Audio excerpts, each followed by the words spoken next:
36 साल में पहली बार और 38 टेस्ट में सिर्फ तीसरी बार न्यूजीलैंड ने भारत में मात दी है टेस्ट मैच में। ESPN track info match day Hindi में आपका स्वागत है। हमारे साथ संजय मांजरेकर जुड़ रहे हैं बेंगलुरु टेस्ट का रिव्यू करने के लिए। संजय, आपके वक्त के लिए शुक्रिया।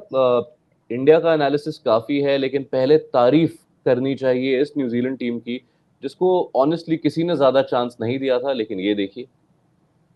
जी हाँ, और दो युवा खिलाड़ी रचिन रविंद्र और ओरोर्क बिल्कुल एकदम छा गए।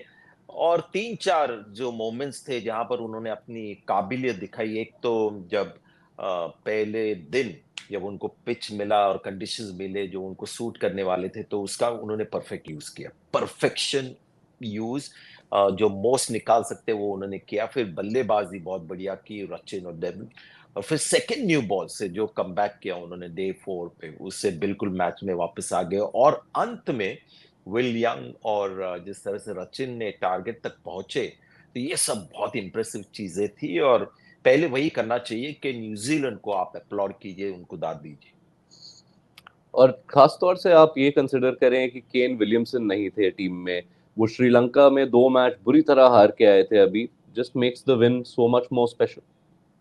जी हाँ, और लकीली उनके लिए कंडीशंस थोड़े से सूटेड थे। वो बहुत कम बार होता है भारत में कि ऐसे कंडीशंस उनको मिले, और उनके पास काबिलियत थी। तीन ऊंचे कद के फास्ट बॉलर्स जिन्होंने पहले इनिंग्स में बहुत ही काम मुश्किल कर दिया भारत का, और जिस तरह से कमबैक किया सेकंड न्यू बॉल के साथ हार्डनेस की वजह से, तो पिच में जो बाउंस था मोर देन जो लैटरल मूवमेंट थी, वो उनके पक्ष में गई और वो हेल्प कर गया। अगर सिर्फ स्पिन का अगर ये टेस्ट मैच होता तो शायद जिस तरह से उनके स्पिनर्स दिखे, नहीं लगता कि कोई कंपटीशन होता। जी हाँ, कभी कभी लग रहा था चिन्नस्वामी कम क्राइस्टचर्च ज्यादा है, लेकिन take nothing away from hmm. New Zealand. Bharat की ओर रुख करते हैं संजय। आखिरी दिन ऑब्वियसली रियलिस्टिकली चैलेंज करना बहुत मुश्किल होने वाला था, जब सिर्फ 100 रन है सामने आपको डिफेंड करने के लिए। लेकिन जो आखिरी दिन के टैक्टिक्स थे, उससे आप थोड़े सरप्राइज थे। अश्विन को बॉल ही नहीं दी। बहुत ज्यादा सरप्राइज, क्योंकि अक्सर हमने देखा है कि न्यू बॉल के साथ अश्विन गेंदबाजी करते हैं और बहुत बढ़िया गेंदबाजी करते हैं। और जब पिच में ज्यादा टर्न ना हो, तो और भी वजह बन जाती कि अश्विन को आप न्यू बॉल से गेंदबाजी कराए। और बहुत बार हमने भी कहा है इस प्लेटफॉर्म में कि न्यू बॉल के एक अच्छे बॉलर है न्यू बॉल बॉलर अश्विन। तो जिस तरह से मोहम्मद सिराज का फॉर्म रहा है, तो शायद एक ओवर दे सकते थे, या फिर सीधा बोलते हैं ना, गो फॉर द जग्युलर के बुमराह और अश्विन से शुरुआत होनी चाहिए थी। बहुत ही हैरान था मैं कि उनको न्यू बॉल के साथ गेंदबाजी नहीं दी, और उसके बाद भी इतना वक्त लगा उनको अटैक में लाने के लिए। पता नहीं उसके पीछे वजह क्या है।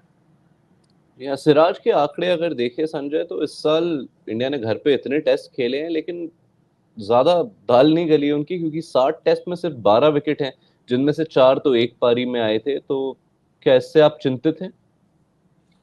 यानी आप कह रहे कि 6 टेस्ट मैचेस में 8 विकेट्स, जी हाँ, तो 13 मुझे लगता है पारियों कि में 8 विकेट। हाँ, 13 पारियों में 8 विकेट, तो कहीं ना कहीं ये थोड़ा सा अभी सिलेक्टर्स और टीम मैनेजमेंट को देखना चाहिए। और ऐसे नहीं मैं कह रहा हूँ कि उनको ड्रॉप कीजिए, बट उनको अपने आंकड़े दिखाने चाहिए कि सिराज जी, थोड़ा सा आपसे परफॉर्मेंस की उम्मीद है।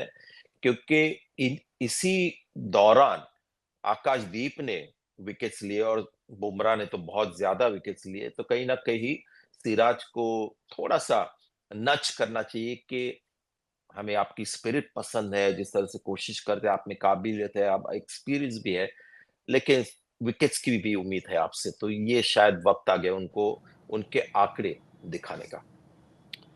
आपने इस पारी के बॉलर्स के यूजेज का जिक्र किया, यही मुद्दा पहली पारी में भी आया था।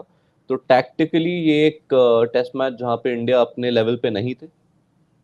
जी हाँ, रोहित शर्मा के लिए कहते हैं ना एक ऑफ डे या ऑफ टेस्ट मैच। एक तो टॉस जीत के एक गलती होगी, बड़ी गलती नहीं थी लेकिन बहुत ज्यादा ही मदद थी, तो वो एक टैक्टिकली रॉन्ग गया। लेकिन उसके लिए मैं इतना उनको दोषी नहीं ठहराऊंगा। जब सऊदी और रचिन की पार्टनरशिप हुई बड़ी, तब बुमराह ने बिल्कुल गेंदबाजी नहीं की, और वो पार्टनरशिप जब एकदम सेट हो गई और बहुत डेंजरस लगी और ऑलमोस्ट मैच भारत के हाथ से गया, तब उन्होंने बुमराह को लाया। तो वो मेरे हिसाब से एक बड़ी गलती थी।